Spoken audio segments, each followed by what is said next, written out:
ദേവലോകം എന്ന ചാനലിലെ പുതിയൊരു വീഡിയോയിലേക്ക് എല്ലാ പ്രേക്ഷകർക്കും സ്വാഗതം. ഇന്നത്തെ ക്ഷേത്ര ദർശനം തിരുവനന്തപുരം ജില്ലയിലെ വെങ്ങാനൂർ എന്ന സ്ഥലത്തുള്ള ഒരു കാവിനെക്കുറിച്ചാണ്. പൗർണമിക്കാവ് എന്നാണ് ഈ ക്ഷേത്രം അറിയപ്പെടുന്നത്. പൂർണ്ണചന്ദ്രൻ ഉദിക്കുന്ന ദിവസം അഥവാ പൗർണമി ദിവസങ്ങളിൽ മാത്രം തുറക്കുന്നതിനാലാണ് ഈ ക്ഷേത്രം പൗർണമിക്കാവ് എന്ന പേരിൽ അറിയപ്പെടുന്നത്. അതുകൂടാതെ മറ്റ് വിശേഷ ദിവസങ്ങളായിട്ടുള്ള നവാഹം, വിദ്യാരംഭം, ഉത്സവം എന്നീ സമയങ്ങളിൽ മാത്രമേ ഈ ക്ഷേത്രം തുറക്കാറുള്ളൂ. ലോകത്തിലെ ഏറ്റവും വലിയ പഞ്ചമുഖങ്ങളോട് കൂടിയ, അതായത് 5 മുഖങ്ങളോട് കൂടിയ ഗണപതി വിഗ്രഹം ഈ ക്ഷേത്രത്തിലാണ് സ്ഥിതി ചെയ്യുന്നത്. അതിൻ്റെ സ്വർണ്ണ കവചത്തോടു കൂടിയാണ് ആ ഗണപതി വിഗ്രഹം പ്രതിഷ്ഠിച്ചിട്ടുള്ളത്. അതുകൂടാതെ ഒറ്റക്കല്ലിൽ തീർത്ത വലിയ നാഗരാജാവിൻ്റെ പ്രതിഷ്ഠയും ഈ ക്ഷേത്രത്തിലാണുള്ളത്. നമുക്ക് അത് ദർശിച്ച് സായുജ്യമടയാവുന്നതാണ്. തിരുവനന്തപുരം സെൻട്രൽ റെയിൽവേ സ്റ്റേഷനിൽ നിന്നും ബസ് സ്റ്റാൻഡിൽ നിന്നും കേവലം 16 കിലോമീറ്റർ മാറിയാണ് ഈ പൗർണമിക്കാവ് എന്ന ക്ഷേത്രം സ്ഥിതി ചെയ്യുന്നത്. തിരുവനന്തപുരം കന്യാകുമാരി പാതയിൽ പള്ളിച്ചൽ എന്ന സ്ഥലത്തു നിന്നും വലതേക്ക് തിരിഞ്ഞിട്ടാണ് ഈ ക്ഷേത്രത്തിൽ എത്തിച്ചേരേണ്ടത്. പൗർണമി ദിവസങ്ങൾ ചില കലണ്ടറുകളിൽ നാഴികയുടെ ചെറിയ വ്യത്യാസങ്ങൾ ഉണ്ടായിരിക്കും. അതിനാൽ ക്ഷേത്രവുമായി ബന്ധപ്പെട്ടുള്ള കലണ്ടർ പരിശോധിച്ച ശേഷം ദർശനത്തിന് ഭക്തർ വരേണ്ടതാകുന്നു.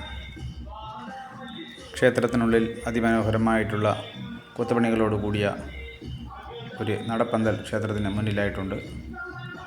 നമുക്ക് ഈ വീഡിയോയിലൂടെ കാണാൻ സാധിക്കും. ക്ഷേത്രത്തിൽ നടക്കാൻ പോകുന്ന അഗ്നിക്കാവടിക്കായിട്ട് അഗ്നി കൂട്ടിയിട്ടിരിക്കുന്നു. അതുകൂടാതെ ക്ഷേത്രത്തിന് പുറത്തായിട്ട് ഒരു വലിയ ശിവലിംഗവും നന്ദി വിഗ്രഹവും നമുക്ക് കാണുവാൻ സാധിക്കും. മഹായാഗങ്ങളും യജ്ഞങ്ങളുമൊക്കെ നടക്കുന്ന ഒരു കാവാണ്, അതായത് ക്ഷേത്രമാണ് ഈ പൗർണമിക്കാവ്. എല്ലാ ഭക്തരും ഒരു പ്രാവശ്യം വന്ന് ദർശിക്കേണ്ട സ്ഥലം തന്നെയാണിത്. പൗർണമിക്കാവിന് മുമ്പിലായിട്ട് നടക്കുന്ന ചില കലാപരിപാടികൾ നമുക്ക് വീക്ഷിക്കാവുന്നതാണ്.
കാവടി അഗ്നി കാവടി നടക്കുന്ന ചുറ്റും വേലി കെട്ടിയിട്ടുണ്ട്. ആ ബാരിക്കേഡിൽ പിടിച്ചുകൊണ്ട് നിൽക്കുന്നത് കാരണം മണ്ണ് ഇടിച്ചു വീഴാൻ സാധ്യതയുണ്ട്. അതുകൊണ്ട് ഭക്തജനങ്ങൾ ബാരിക്കേഡിൽ പിടിച്ചുകൊണ്ട് നിൽക്കരുത്. ബാരിക്കേഡിൽ നിന്നും നിൽക്കുന്നത്.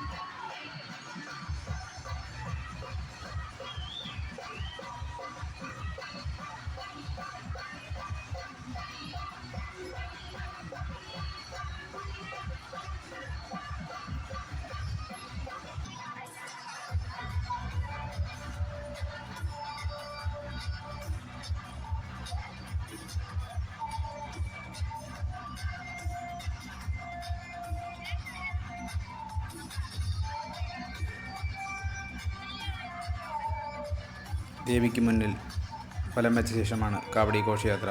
അതായത് അഗ്നിക്കാവടി എടുക്കുന്നവർ ഉൾപ്പെടെയുള്ളവർ ദേവിയെ വണങ്ങിയ ശേഷം അനുഗ്രഹം വാങ്ങിയ ശേഷമാണ് കാവടി വെള്ളത്തിലേക്ക് പ്രവേശിക്കുന്നത്.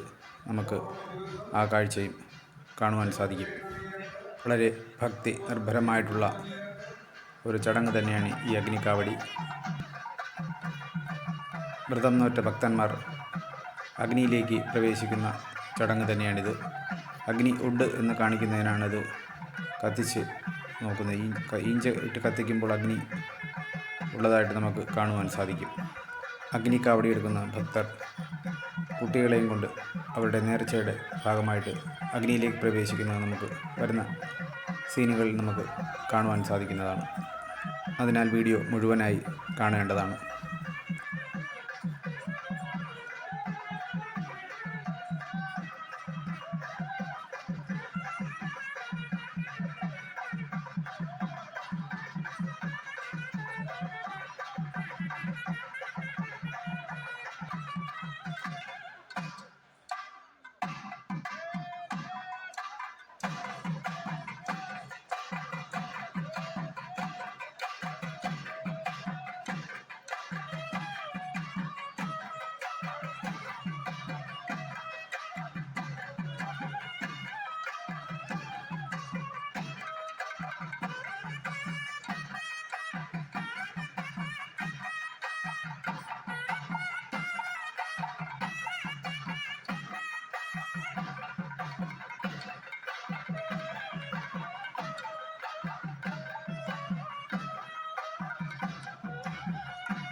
അഗ്നിക്കാവടി വീക്ഷിക്കാനെത്തിയിരിക്കുന്ന ജനസാഗരം നമുക്ക് ഈ വീഡിയോയിലൂടെ കാണുവാൻ സാധിക്കുന്നതാണ്. ചുറ്റും സുരക്ഷാ വേലിയോടുകൂടി തീർത്തിട്ടാണ് ഈ അഗ്നിക്കാവടി ദർശിക്കാനായിട്ട് അവർ നിൽക്കുന്നത്. അതിനുശേഷം ഇവരുടെ കയ്യിൽ നിന്ന് തന്നെ പ്രസാദം വാങ്ങിയ ശേഷം മാത്രമേ ഇവർ പിരിഞ്ഞു പോവുകയുള്ളൂ.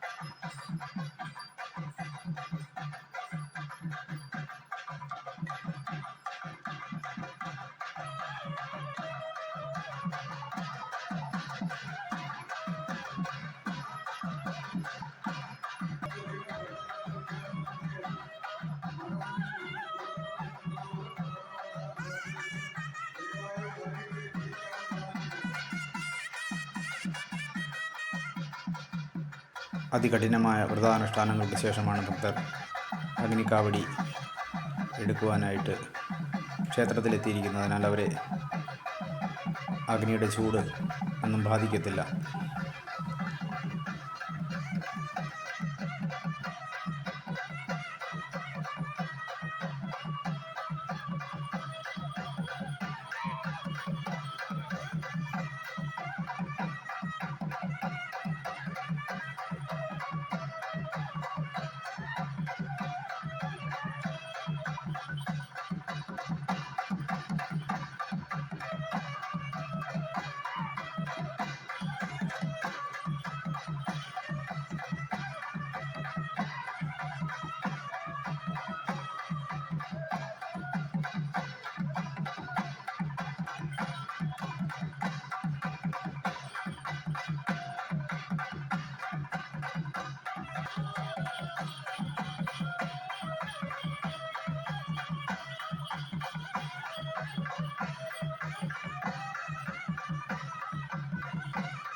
വാദ്യഘോഷങ്ങളോടെ അമ്പടിയോട് കൂടിയാണ് ഭക്തർ അഗ്നിയിലേക്ക് പ്രവേശിക്കുന്നത്. അത് നമുക്ക് വീഡിയോയിലൂടെ കണ്ട് ദർശന സായുജ്യം അടയാവുന്നതാണ്. കാവടി ഏന്തിയ ഒരു ഭക്തൻ കാവടിയും ഉപയോഗിച്ചുകൊണ്ട് അഗ്നിയിലേക്ക് പ്രവേശിക്കുന്ന നമുക്ക് കാണുവാൻ സാധിക്കും. ഹരഹരോ ഹരഹര.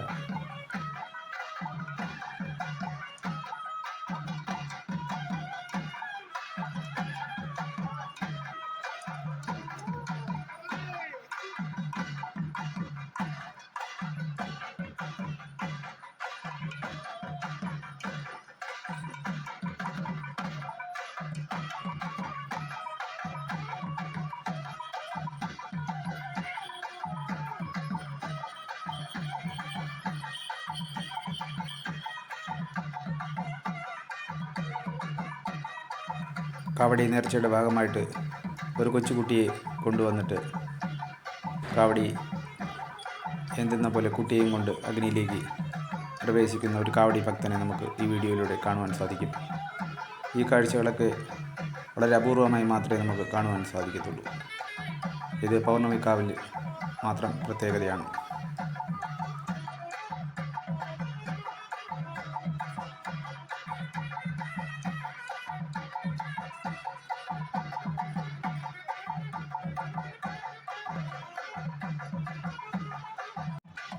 മറ്റൊരു കുട്ടിയെയും കൊണ്ട് അഗ്നിയിലേക്ക് പ്രവേശിക്കുന്നു കാവടി നേർച്ചക്കാർ. ഹൈന്ദവ പുരാണങ്ങളിലും ഹൈന്ദവ ആചാരപ്രകാരവും നമ്മൾ അഗ്നിയെ ഭഗവാനായിട്ടാണ് കാണുന്നത്. എല്ലാ നല്ല കാര്യങ്ങൾക്കും നമ്മൾ അഗ്നി, അതായത് വിളക്ക് കത്തിച്ച ശേഷം മാത്രമാണ് ആരംഭിക്കുന്നത്. അഗ്നിയെ ഇതൻ നമമ എന്നാണ് നമ്മൾ അഗ്നിയെക്കുറിച്ച് സംസ്കൃതത്തിൽ പറയുന്നത്. എന്ന് പറഞ്ഞാൽ അഗ്നി പഞ്ചഭൂതങ്ങളിൽ പ്രധാനമായിട്ടുള്ള ഒന്നാണ്. മറ്റെല്ലാ പഞ്ചഭൂതങ്ങളിൽ മറ്റ് 4 എണ്ണവും മറ്റുള്ളവയെ ശുദ്ധിയാക്കിയാലും സ്വയം അശുദ്ധിയായിട്ട് മാറുന്നു. എന്നാൽ അഗ്നി മാത്രം മറ്റുള്ളവയെ അശുദ്ധിയാക്കാതെയും എപ്പോഴും ശുദ്ധിയായി തന്നെ അഗ്നി ഇരിക്കുന്നു. അതുകൊണ്ട് അശുദ്ധി ഒരിക്കലും അഗ്നിക്ക് കൽപ്പിക്കപ്പെട്ടിട്ടില്ല.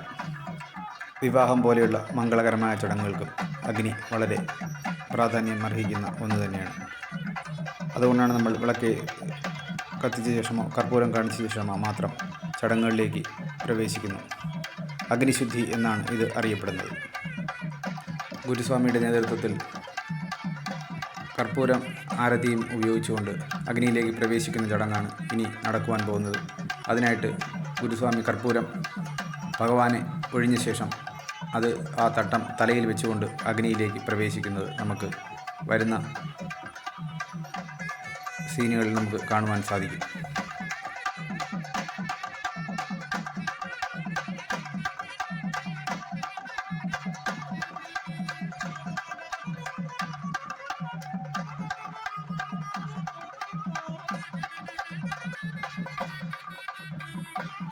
അഗ്നി വിളയാട്ടത്തിന് ശേഷം അഗ്നിയെ നമസ്കരിക്കുന്ന ഒരു കാവടി ഭക്തനെ നമുക്ക് കാണുവാൻ സാധിക്കുന്നതാണ്.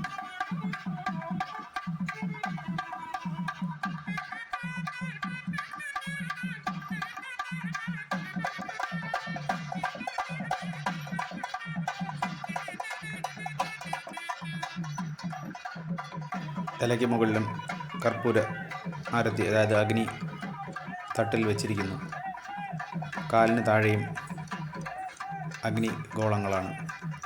ഒരു ഭക്തൻ അഗ്നിയിലേക്ക് പ്രവേശിക്കുന്നത് നമുക്ക് കർപ്പൂരം തട്ടുപയോഗിച്ച് അഗ്നിയിലേക്ക് പ്രവേശിക്കുന്നത് നമുക്ക് കാണുവാൻ സാധിക്കുന്നതാണ്.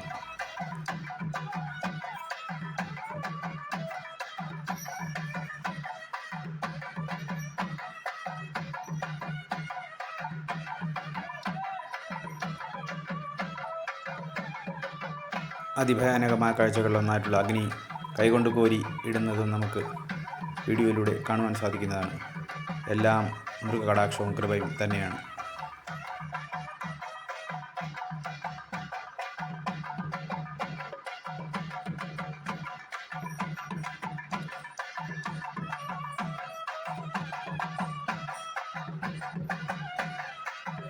മറ്റൊരു കാവടി ഭക്തനും കർപ്പൂരത്തട്ട് കൊണ്ട് അഗ്നിയിലേക്ക് പ്രവേശിക്കുന്നു.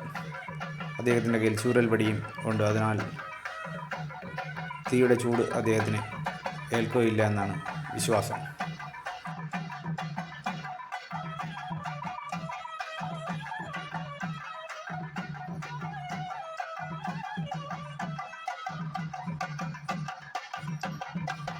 അഗ്നികാവടിയുടെ പരിസമാപ്തിയിലേക്ക് വരുന്നതിന് മുമ്പായി ഭക്തജനങ്ങൾ അഗ്നികാവടി ശേഷമുള്ള പ്രസാദം വാങ്ങുന്നതിനായി നിൽക്കുന്നത് നമുക്ക് കാണുവാൻ സാധിക്കും. അഗ്നികാവടിയിലേക്ക് പ്രവേശിച്ച ഭക്തർ അവർ കവളുകളിൽ കുത്തിയിരിക്കുന്ന ശൂലം എടുത്ത് മാറ്റിയ ശേഷം ഭസ്മലേപനം ചെയ്യുന്നതാണ് ചടങ്ങുകളാണ് ഇവിടെ കാണുന്നത്. തീർത്ഥജലം തലയിലേക്ക് ഒഴിച്ച ശേഷം ശുദ്ധനായി വീണ്ടും ഭസ്മം തുളിതനായി ശൂലം മാറ്റിയ ശേഷം വീണ്ടും ഭക്തരെ അനുഗ്രഹിക്കാനായി ഗുരുസ്വാമിയുടെ നേതൃത്വത്തിലുള്ളവർ വരുന്നത് നമുക്ക് വരും കാഴ്ചകളിൽ കാണുവാൻ സാധിക്കുന്നതാണ്.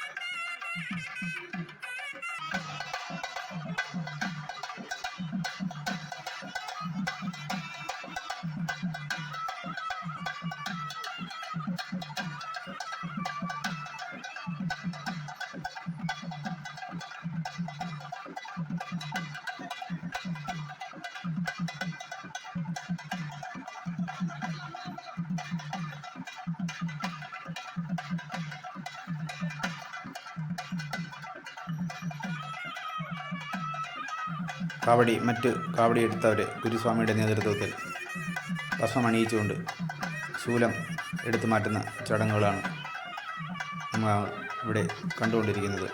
ഇതെല്ലാം അത്യപൂർവമായ കാഴ്ചകളിൽ പെടുന്ന ഒന്ന് തന്നെയാണ്. കാവടിക്ക് ശേഷം ഭക്തർ വിശ്രമിക്കുന്ന കാവടിയെടുത്തവർ, അതായത് അഗ്നിക്കാവടിയെടുത്തവർ വിശ്രമിക്കുന്നതാണ് നമ്മൾ ഈ കാണാൻ സാധിക്കുന്നത്. അതികഠിനമായ ചൂടും അവരുടെ അതികഠിനമായ വ്രതവും അവരുടെ ആഗ്രഹ സാഫല്യത്തിൻ്റെ നിമിഷങ്ങൾ തന്നെയാണിത്. ഇനി അനുഗ്രഹ വർഷത്തിൻ്റെ സമയമാണ്. കാവടിക്കളത്തിനുള്ളിലേക്ക് പ്രവേശിച്ചിരിക്കുന്നവരെ ഗുരുസ്വാമി അനുഗ്രഹിക്കുന്ന ദൃശ്യങ്ങളാണ് നമുക്ക് കാണുവാൻ സാധിക്കുന്നത്. അഗ്നിയിലേക്ക് പ്രവേശിച്ചതോടുകൂടി അവരും അഗ്നിശുദ്ധിയിലൂടെ ഭഗവത് കൃപ നേടിയ വ്യക്തികളായി മാറുന്നു. അവരുടെ കയ്യിൽ നിന്ന് ഭസ്മം വാങ്ങി പൂശുന്നത് വളരെ ഭാഗ്യം ചെന്ന ഒരു പ്രവൃത്തി തന്നെയാണ്. അതിനാൽ എല്ലാ ഭക്തരും ഈ അഗ്നിക്കാവടി ദർശിച്ചുകൊണ്ടിരിക്കുന്ന എല്ലാ ഭക്തരും അതിനായിട്ട് വേലിക്ക് പുറത്തായിട്ട് വെയിറ്റ് ചെയ്തുകൊണ്ട് നിൽക്കുകയാണ്. എനിക്കും അതിനുള്ള ഭാഗ്യമുണ്ടായി. വീഡിയോ ഇഷ്ടപ്പെട്ടെന്ന് വിചാരിക്കുന്നു. ലൈക്ക് ചെയ്യുക, ഷെയർ ചെയ്യുക. ദേവലോകം എന്ന ചാനൽ സബ്സ്ക്രൈബ് ചെയ്യുക. ഹര ഹരോ ഹര ഹര.